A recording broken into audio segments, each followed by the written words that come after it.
नमस्कार। आज हम लोग प्रार्थना के दूसरे श्लोक के संबंधित कुछ चर्चा करते हैं। जो दूसरा श्लोक है उसकी जो पहली चार पंक्तियां हैं, प्रभो शक्तिमन हिंदू राष्ट्रांग भूता इमे सादरं त्वं नमामो वयम त्वदीयाय कार्याय बद्धा कटीयम शुभाम आशीषम देहि शुभामाशीषम देहि तत्पुरतये। इसमें पहले जो संधि युक्त शब्द हैं हम लोग पहले इसको तोड़ते हैं, इसके शब्दों का विच्छेद कर लेते हैं। यहाँ ये पहला शब्द है हिंदू राष्ट्रांग भूता, हिंदू राष्ट्र जो अंग भूता। इसके बाद साधारण त्वान नमामो वयम, पूरा एक शब्द है। सब संधि के नियम के चलते ये सब न जो दिखाई पड़ रहा है, नमामो जो दिखाई पड़ रहा है, ये सब जुड़ा हुआ है। हम जब इसका विच्छेद करते हैं तो सादरम जुड़ त्वाम जुड़ नमामः जुड़ वयम, यह ऐसा चार भागों में बढ़ता है। संधि के नियम के तहत म का न हो जाता है, यहां भी म का न हुआ, यहां भी म का न हुआ, और यहां पर विसर्ग का उत्व हो गया और उ के कारण ओ बना। हम लोग इसकी चर्चा किए थे। प्रार्थना में व्याकरण के कुछ नियमों का भी प्रयोग किया गया है। तो जो कुछ दो चार मुख्य शब्द हैं उसमें कौन सा नियम लगा है, हम इस पर चर्चा कर रहे हैं।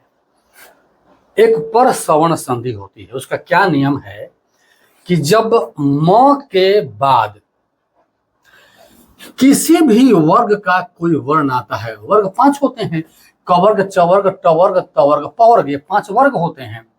कवर्ग में क ख ग घ, चवर्ग में च छ ज झ य, टवर्ग में त ठ ड ढ ण, तवर्ग में त थ द ध न और पवर्ग में प फ ब भ म। इन वर्णों में से कोई भी यदि म के बाद आता है, मान लिया जाए कि म के बाद क आ गया, तो यह इस म का परिवर्तन इस लाइन का जो सबसे अंतिम वर्ण है, जैसे अंग, तो म का परिवर्तन अंग में हो जाएगा। मतलब जहां म है वहां अंग हो जाएगा। जैसे अपने इस प्रार्थना में सुगम जोड़ कारयेत ऐसा आया हुआ है, तो सुगम के म का परिवर्तन कारयेत के कारण म का अंग हो जाता है, इसलिए उसका जो उच्चारण करते हैं तो सुगम कारयेत ऐसा बोलते हैं। मतलब सुगम जोड़ कारयेत, इसमें म के बाद चूंकि क आ रहा है इसलिए म का परिवर्तन अंगों में हो जाएगा। तो जब जोड़ के बोलेंगे तो क्या बोलेंगे, सुगम कारयेत, सुगम कारयेत। इसी प्रकार से यदि म के बाद इसमें से कोई भी वर्ण आ रहा है तो म का परिवर्तन जिसका अंतिम वर्ण य है उसमें हो जाएगा। जैसे अजय्याम जोड़ च, श्रुतम जोड़ च, तो अजय्याम जोड़ च, म के बाद च आ रहा है इसलिए म का परिवर्तन य में हो जाता है।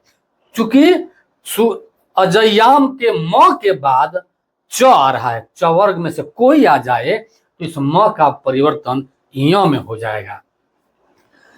तो ये समरस नियम है। इसी प्रकार से सादरम के बाद त्वाम का तो आ रहा है, तो सादरम के म के स्थान में त का अंतिम त थ द ध न हो जाता है, इसलिए उसको बोलते हैं सादरम त्वाम। फिर त्वाम के म के बाद नमामः का न आ रहा है, तो म के बाद न आ गया तो इस म का परिवर्तन न में हो जाएगा, क्योंकि तवर का अंतिम वर्ण न होता है। तो इस प्रकार से उस पर सवर्ण संधि के अंतर्गत ये सादरम त्वाम नमामः यह भी आता है। सुगम कारयेत, सुगम कारयेत ऐसा हो जाता है। इसी प्रकार से जगत येन, जगत के त का द बन जाता है। वो कौन सा नियम है, तो उसमें ये जस संधि काम करती है।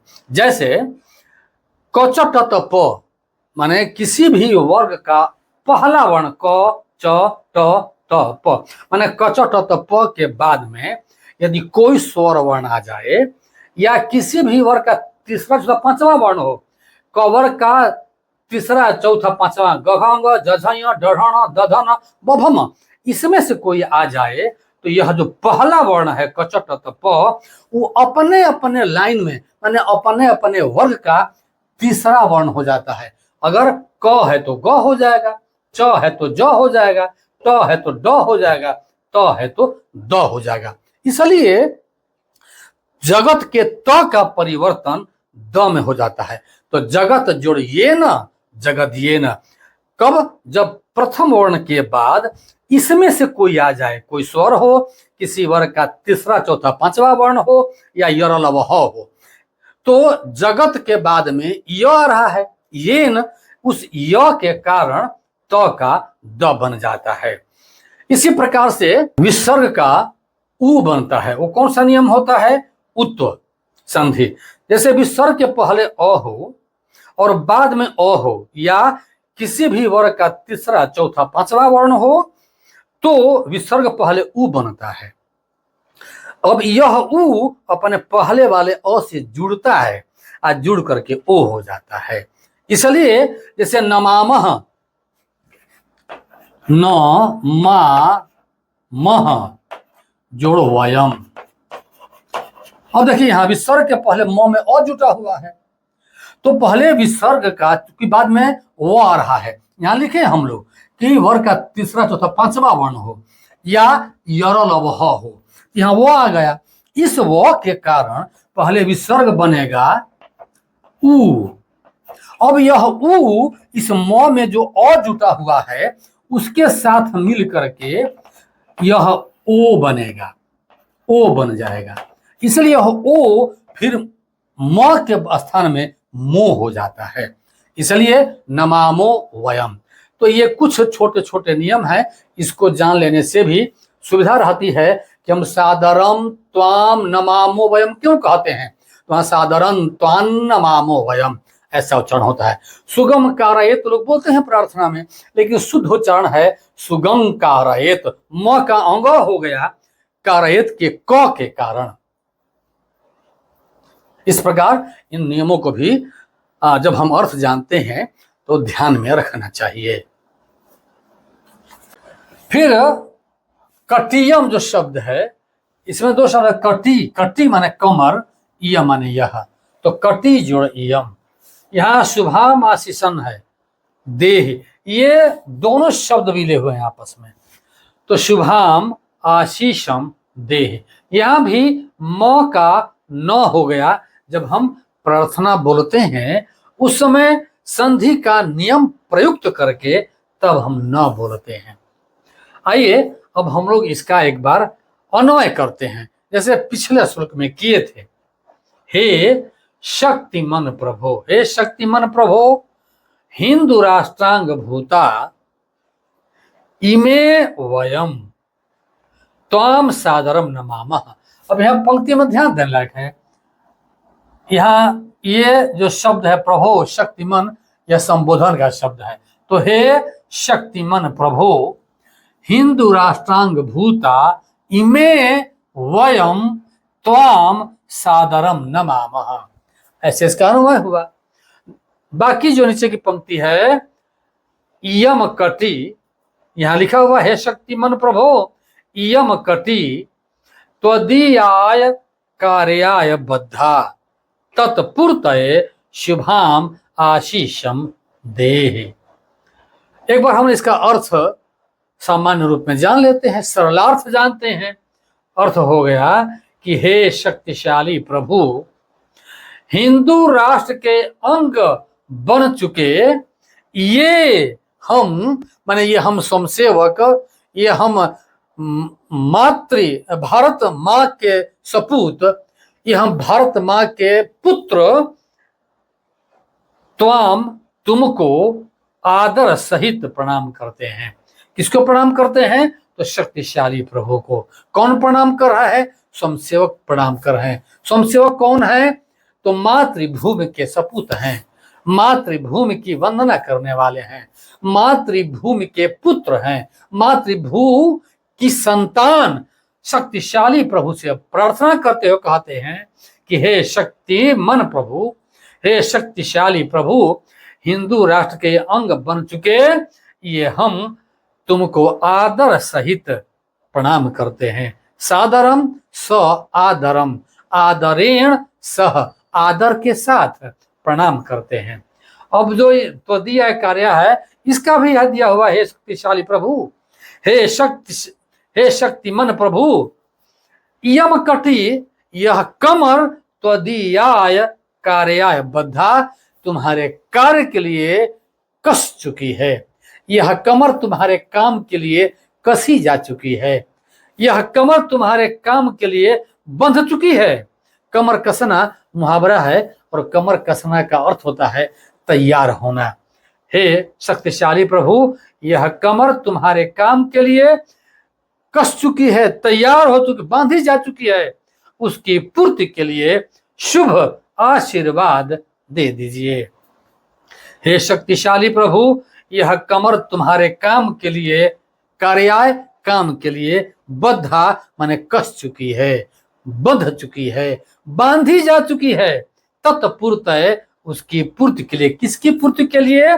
तो जो आपके लिए हम काम करने जा रहे हैं, तो दिया कार्याय, हम जो आपके लिए काम करने जा रहे हैं उसकी पूर्ति के लिए शुभ आशीर्वाद दे दीजिए। शुभाम आशीषम माने शुभ आशीर्वाद दे दीजिए। इस प्रकार इन 4 पंक्तियों का यह सरलार्थ हुआ। उसकी शेष 4 पंक्तियां, अजय्यांच विश्वस्य देहिस शक्तिम सुशीलं जगदीन नम्रम भवेत, श्रुतं चैव यत् कंटकाकीर्ण मार्गम स्वयं स्वीकृतं न सुगम कारय। इसमें कुछ संधि युक्त शब्द हैं, इसको हम तोड़ते हैं। जैसे अजय्यांच तो अजय्याम जुड़ च, देहीश देह जुड़ ईश, सुशीलम जगदीन, सुशीलम जुड़ जगत जुड़ येन, श्रुतं चैव श्रुतम जुड़ च जुड़ एव, स्वीकृतम जुड़ नः जुड़ सुगम जुड़ कारयेत, स्वीकृतम जुड़ नः जुड़ सुगम जुड़ कारयेत। इस प्रकार इन शब्दों का संधि विशेष भी जानना अर्थ जानने के लिए सहयोगी होता है। आइए अब हम इसका अन्वय जान लेते हैं। पहली पंक्ति का देहिस में 2 शब्द है, देह ईश, इस शब्द संबोधन का है, तो हे ईश। अजय्याम शक्तिम देह, यहाँ लिखा हुआ है इस विश्वस्य अजय्याम शक्तिम देह, विश्वस्य अजय्याम शक्तिम देह। अपिच, यहाँ च जुटा हुआ है तो उसके लिए अपिच, अपि नहीं है लेकिन और ऐसा जोड़ने के लिए हम अपिच और भी, सुशीलम देह, सुशीलम देह माने हे इस सुशीलम देह, सुशील दीजिए, येन जगत नम्रम भवेत, येन जगत नम्रम भवेत। अपिच श्रुतम देह, श्रुतम देह ज्ञान दीजिए, यत जो माने वह ज्ञान, ज्ञान दीजिए जो, यत स्वयं स्वीकृतम नः कंटकाकीर्ण मार्गम सुगम कारयेत, जो स्वयं स्वीकार किए हुए हमारे कंटकाकीर्ण मार्ग को सुगम बना दे। अब आइए इसका हम लोग एक बार अर्थ जान लेते हैं। यहीं से आते हैं, हे ईश, ईश, हे ईश, विश्व की अजेय शक्ति दे दीजिए, विश्व की अजेय शक्ति दे दीजिए। अपिच और सुशीलम देह, सुशील दीजिए, येन सुशील दीजिए, येन जगत नम्र भवेत, संसार नम्र हो जाए। यहाँ जगत का त का द बन गया है, संधि का नियम है, बाद में चर्चा हम लोग करेंगे। नियम, इसके सभी नियमों पर। अपि च श्रुतम देहि, अपि च श्रुतम देहि, देहि का संबंध इससे भी है, देह मत दीजिए और ज्ञान दीजिए। श्रुतम देहि यत स्वयं स्वीकृतम न, जो स्वयं स्वीकार किए हुए हमारे कंटका किरण मार्ग को सुगम बना दे। इस प्रकार एक बार फिर से सरलार्थ, हे ईश, विश्व की अजेय शक्ति दे दीजिए, और सुशीलम देहि, सुशील दे दीजिए, जिससे जगत संसार नम्र हो जाए। अपिच, और श्रुतम देहि, ऐसा ज्ञान दीजिए, ज्ञान दीजिए जो, यत माने जो, न माने हमारे, स्वयं स्वीकृतम, जो स्वयं स्वीकृतम, यहां हम दिए हुए हैं यत स्वयं स्वीकृतम, यत जो स्वयं स्वीकार किए हुए, न हमारे कंटका किरण मार्गम, कंटका किरण मार्ग को, कांटों से भरे हुए मार्ग को सुगम बना दे, सुगम कारयत, सुगम बना दे। इस प्रकार सरलार्थ इसका आशय हो गया।